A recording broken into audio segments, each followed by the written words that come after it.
রয়েছে রকমারি ফুল ও ফলের গাছ। শিলিগুড়ির হাকিমপাড়ার নিবাসী বাপি সাহার বাড়ির ওপরে রয়েছে বাগান।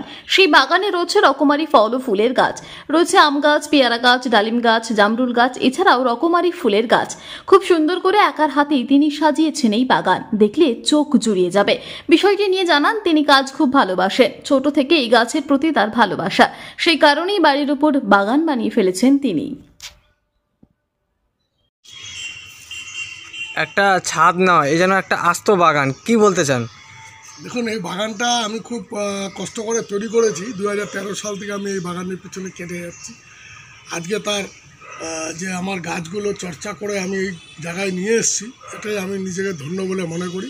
আমি খুব প্রেমিক, আমি খুব গাছ ভালোবাসি। এবং গাছের জন্য আমার হাতে একটা রোগ হয়ে গেছিলো।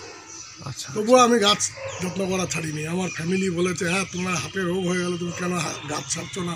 আমি বললাম, দেখো গাছও একটা প্রাণ, তাদেরও একটা প্রাণ আছে, তারাও কথা বলে। আচ্ছা, এখানে কি কি গাছ রয়েছে আপনার বাগানে? আমার এখানে দেখুন, মিয়াজাকি আম আছে, যেটা জাপানিজ, 3 লাখ টাকা কিলো বলছে সবাই। আর লিচু আছে, কামরাঙ্গা আছে, সবেদা আছে, জামরুল আছে, ডালিম আছে, আতা আছে, পেয়ারা আছে,